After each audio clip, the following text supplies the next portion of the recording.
नमस्कार, मैं हूं श्रीपाल तेवतिया और आप देख रहे हैं ईटीवी भारत। आज़ाद समाज पार्टी के राष्ट्रीय अध्यक्ष चंद्रशेखर आज़ाद हमारे साथ हैं। खास बातचीत ईटीवी इनसे कर रहा है। हम जानेंगे किस तरह से ये यहाँ तैयारी कर रहे हैं, क्योंकि अब इन्होंने ताल ठोक दी है। इनका इरादा है पूरे यूपी में अपने कैंडिडेट उतारने का, साथ ही खुद भी ऐलान कर रहे हैं कि गोरखपुर से खुद भी मैदान में उतरेंगे। चंद्रशेखर जी, आपका ईटीवी भारत में बहुत स्वागत। जी, आभार, बहुत बहुत आभार। किस तरह से तैयारी चल रही है और जैसे कि आपने बताया कि आप खुद योगी जी के सामने चुनाव लड़ने जा रहे हैं। देखिए, मैंने जो पार्टी का आदेश आया है उस आदेश का सम्मान किया है।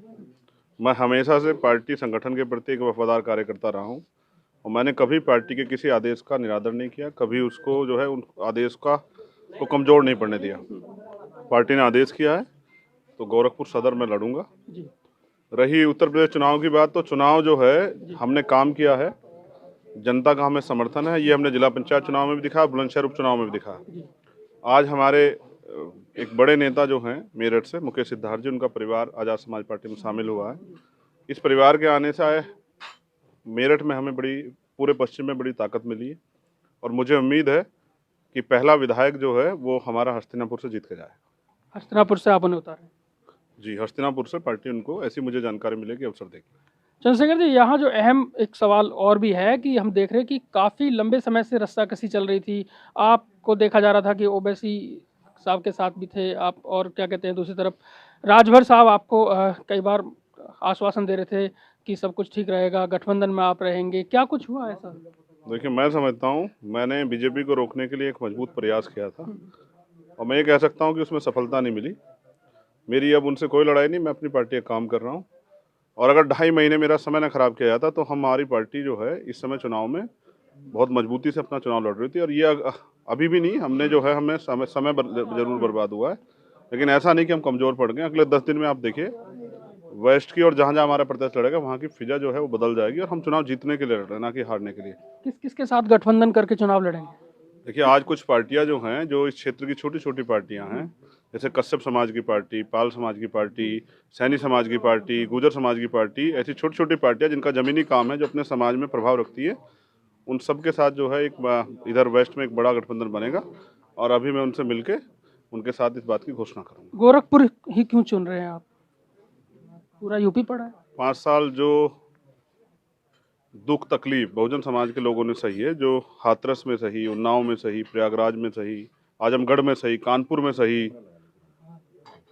और खुद गोरखपुर में जिस तरह से अनीस कन्नौजिया की हत्या कर दी जाती है और फिर आरोपी जो है खुलेआम घूमते हैं, हाथरस में रेप और हत्या के आरोपी जो हैं पंचायतें करते हैं और मुख्यमंत्री जी हमारी बहन की लाश पे बैठ के हंसते हैं। पूरी सरकार और पूरा सिस्टम जो है, हमें उस अन्याय के खिलाफ जब हम लड़ते हैं तो वो रोकने में, दबाने का काम करता है। तो ये अन्याय जो जो हमने देखा, हमने सब्बीरपुर देखा, मैंने खुद 16 महीने जेल काटी, मेरे साथ हजारों साथियों ने जेल काटी, 100 से ज़्यादा मुकदमे हमारे ऊपर हैं। 69,000 शिक्षक भर्ती में आरक्षण घोटाला हो जाता है, घोटाला करने वाले मुख्यमंत्री, वो शिक्षा मंत्री चैन से सोते हैं और फिर ये बात सरकार मान भी लेती है, 800 रिलीज करती है, लेकिन उस शिक्षा मंत्री पे कार्रवाई नहीं करती। किसानों के ऊपर गाड़ी चढ़ा दी जाती है, अजय टैनी मिश्रा को सस्पेंड नहीं किया जाता, उनको नहीं हटाया जाता। तो इससे स्पष्ट होता है वो अपने लोगों के साथ खड़े और हम अपने लोगों के साथ खड़े हैं। तो ऐसे मुख्यमंत्री को सदन में आने का कोई अधिकार नहीं है, इसलिए मैं उनके खिलाफ चुनाव लड़ के पार्टी आदेश पे और उनको हराने का काम करूंगा। चंद्रशेखर जी, क्या लग रहा है कि जिस तरह से देख रहे हैं कि एक तरफ आप रहेंगे, बीएसपी सुप्रीमो अलग हैं, समाजवादी पार्टी गठबंधन अलग लड़ेगा, क्या वोटों का ध्रुवीकरण नहीं होगा? क्या इस तरह से बीजेपी मजबूत ना हो जाएगी? मैंने रोकने का प्रयास किया था, लेकिन अब लड़ाई आत्मसम्मान की है और दूसरे दलों को लगता है कि हम कमजोर हैं। नहीं, हम कमजोर नहीं है, बस हम प्रयास कर रहे थे किसी भी तरह ये तानाशाही सरकार दोबारा सत्ता में ना आए। अब भी हम जीतने के लिए चुनाव लड़ रहे हैं और देखो, लोकतंत्र सबको अधिकार है। वो लोग इकट्ठा होकर लड़ना नहीं चाहते और हम लोग, मेरे याद है 2019 में भी बसपा समाजवादी गठबंधन हम ही लोगों ने करवाया था, एक सामाजिक दबाव बना के कि बीजेपी को रोकने के लिए आपको इकट्ठा होना चाहिए। ओवैसी साथ आएंगे? जैसा भी कुछ होगा, जैसा मैंने आपको बताया कि छोटी छोटी पार्टियों को तैयार कर, जैसा कुछ होगा बताएंगे। बहुत शुक्रिया।